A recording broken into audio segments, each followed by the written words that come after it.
అందరికీ నమస్తే అండి. మా రోజు చూసారా, చంద్రబాబు నాయుడు గారికి ఏకంగా వార్నింగ్ ఇచ్చేస్తుంది. ఏదో మాట్లాడదాం అని చెప్పేసి అనుకుంటుంది, ఏదో మాట్లాడుతుంది. అటు తిరిగి జగన్మోహన్ రెడ్డి ఇరికించేస్తుంది. చంద్రబాబు నాయుడు గారిని ఉద్దేశించి చంద్రబాబు నాయుడు గారికి వార్నింగులు, మళ్ళీ మా అన్న వచ్చేస్తాడో, ఒక్కొక్కరిని చెక్కేస్తాడో, ఎరగదీసేస్తాడో. ఇది ఇంకా రోజా వరకు రానిదే. పోసాని కృష్ణమూర్లే సుతపోస అమాయకుడు, నోట్లో ఏలిడితే కొరకలేడు. అసలు బూతులు అంటే ఏంటో పోసాని కృష్ణమూర్లకి, రోజాకి అసలు అంటే ఏంటో కూడా తెలియదు. వీళ్ళు తిరిగి మరి చంద్రబాబు నాయుడు గారికి వార్నింగ్ ఇచ్చాడు. సరే, ఇప్పుడు ఉండే పక్కన పెట్టేశాడు. అయితే బడ్జెట్ గురించి రోజా మాట్లాడుతూ అమ్మ ఒడికి అంటే ప్రస్తుతం తల్లికి వందనానికి బడ్జెట్లో ఎలాంటి నిధులు కేటాయించలేదని చెప్పేసి చెప్తుందండి. మరి నేను మనిషి అనాలా, పశువు అనాలా నాకైతే అర్థం కావట్లా. ఒకసారి రోజు ఏమైనా మాట్లాడుతుందో వినిపిస్తావేనండి. వినిపించిన తర్వాత అసలు బడ్జెట్లో ఎంత కేటాయించారు, గతంలో జగన్మోహన్ రెడ్డి ముఖ్యమంత్రిగా ఉండగా అమ్మ ఒడి పథకానికి బడ్జెట్లో ఎంతెంత కేటాయించారు, ఎన్ని సంవత్సరాలు ఇచ్చారు, క్లియర్గా చెప్పే ప్రయత్నం చేస్తా. ఒకసారి ఈ వీడియో వినండి. జగన్మోహన్ రెడ్డి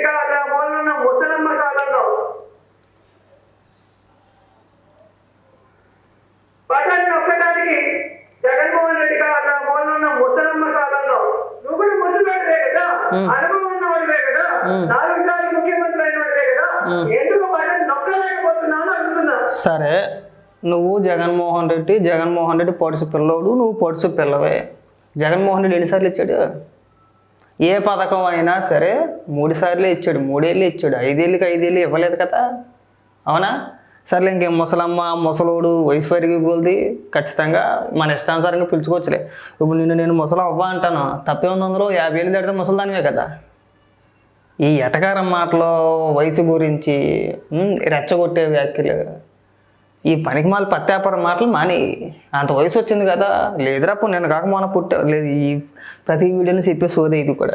అవతల ఇప్పటికైనా తెలుసుకోండి, రెడ్ బుక్ రాజ్యాంగంతో ఇలా వైఎస్ఆర్ కాంగ్రెస్ పార్టీ వాళ్ళ నోళ్ళు నొక్కాలి, వాళ్ళని జైల్లో పెట్టి వాళ్ళని బెదిరించాలి అనుకుంటే మాత్రం సీన్ రిపీట్ అవుతుంది. జగనన్న వస్తే ఎద్దు బర్రే.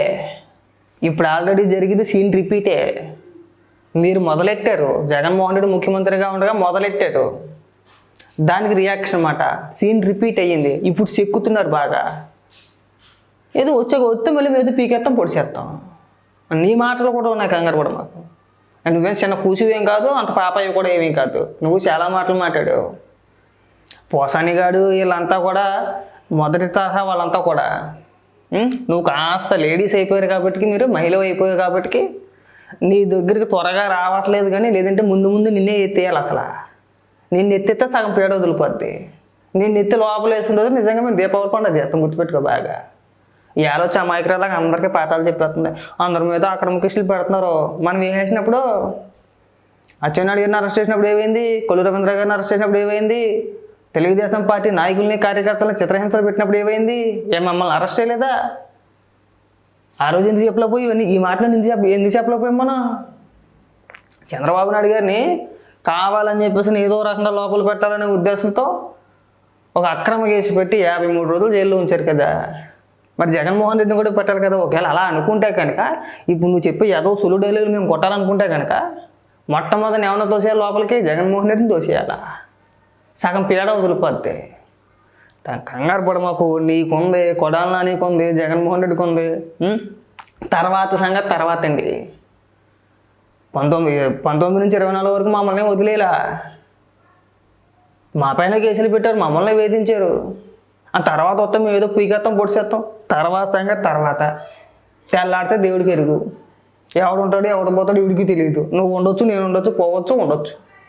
తర్వాత సంగతి తర్వాత చూద్దాం. ఏ రోజు ఆ రోజుదే. ఇప్పుడు తేల్చేసుకున్నాం అనుకో, తర్వాత ఎవరాలు ఏమైనా ఉంటే తర్వాత తేల్చుకోవచ్చు. మరి ఈ బుద్ధి ఆ రోజున ఉండాలా. 19 నుంచి 24 మధ్యలో జగన్మోహన్ రెడ్డి ముఖ్యమంత్రిగా ఉన్నాడు కదా, ఆ రోజు అరెస్ట్ చేసినప్పుడు దీపావళి చేసేసాం, పీకలదాకా తాగేసి డ్యాన్స్లు వేసేసాం. చంద్రబాబు నాయుడు గారు అరెస్ట్ చేస్తే పీకల దాకా తాగేసి టపాసులు కలిసి డ్యాన్స్ చేసి గంగిరెద్దులాగా. ఆ రోజు చెప్పలేదే. ఇక్కడికి వస్తే మళ్ళీ సీన్ రివర్స్ అవుద్దా అంటారు అంతే సింపుల్గా. బొచ్చు కూడా పీకలేరు అంటారు అంతే, గుర్తుపెట్టుకో బాగా.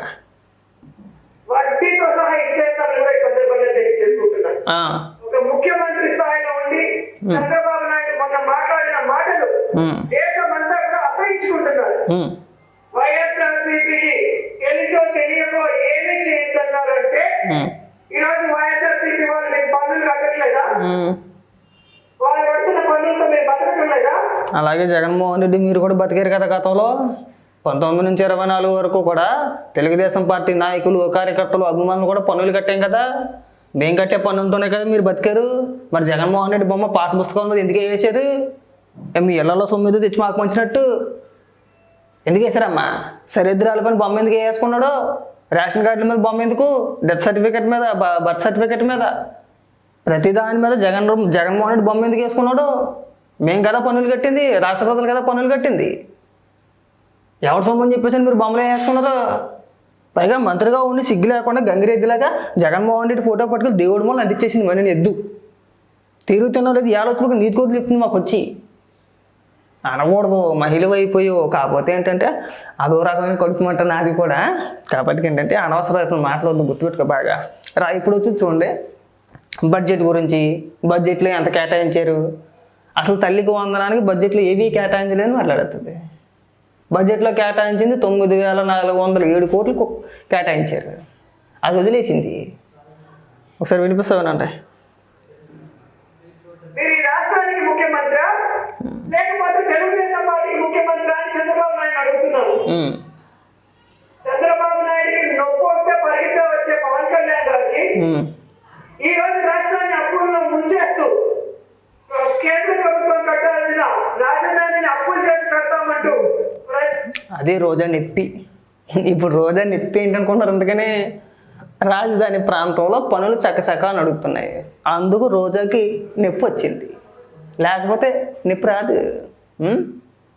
రోజా అనింది, నేను అలా. ఇప్పుడు చెయ్యి ఎలా సీదిచ్చి పవన్ కళ్యాణ్కి నొప్పి రాలేదా అంది కదా. ఇప్పుడు రోజాకు వచ్చిన నొప్పి ఏంటనుకుంటున్నారు?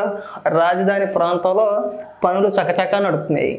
ఈ 5 ఏళ్ల కాలంలో కిందో మీదో పడి ఎట్టోగట్ట రాజధాని నిర్మాణం పూర్తి అయిపోతాయి.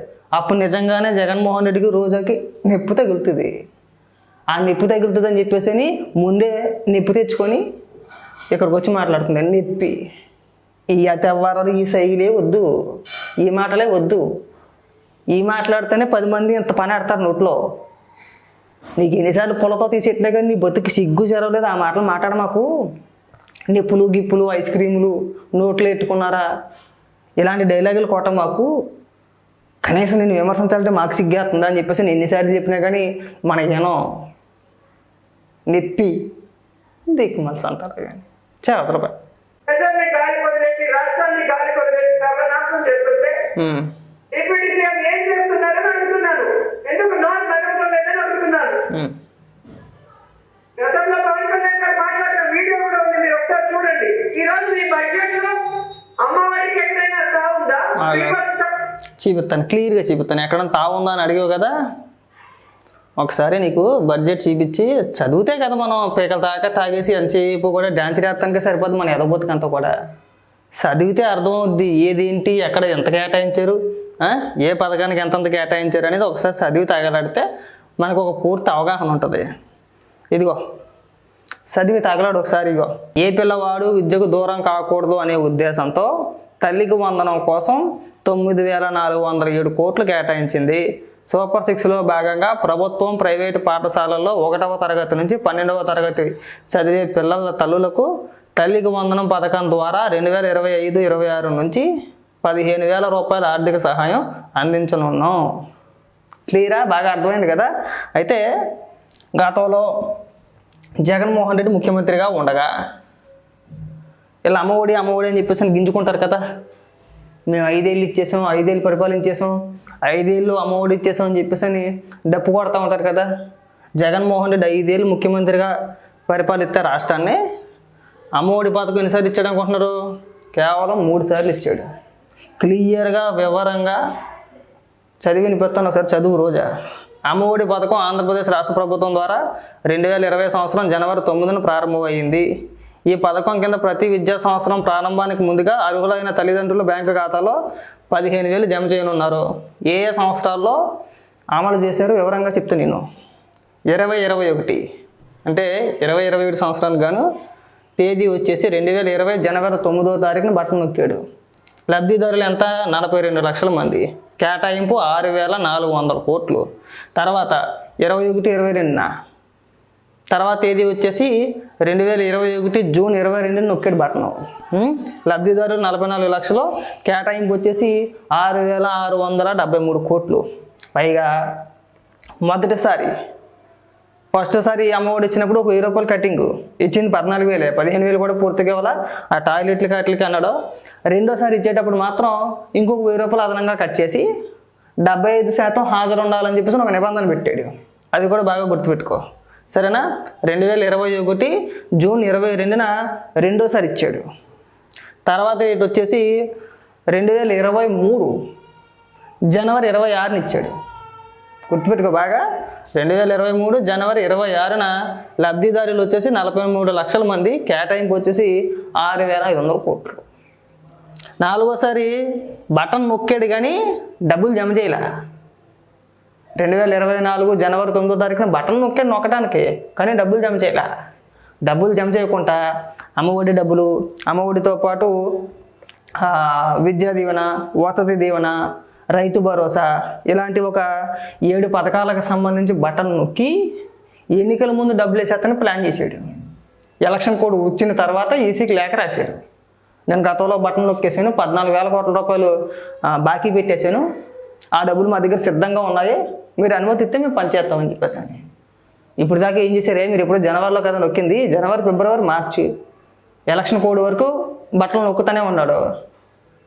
మీకు 3 నెలల టైం ఉంది కదా, ఈ 3 నెలల్లో డబ్బులు లేకుండా ఇప్పటికిప్పుడు నాకు లేఖ రాసి నేను డబ్బులు వేస్తుంటే ఎలా కుదురుతుంది? ఒప్పుకోమన్నారు, ఒప్పుకోలేదు.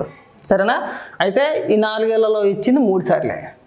3 సార్లు ఎంతంత ఇచ్చారు, ఎంత ఇచ్చారు ఒకసారి ఇక్కడ రాసి చూపించే ప్రయత్నం చేస్తాం చూడండి.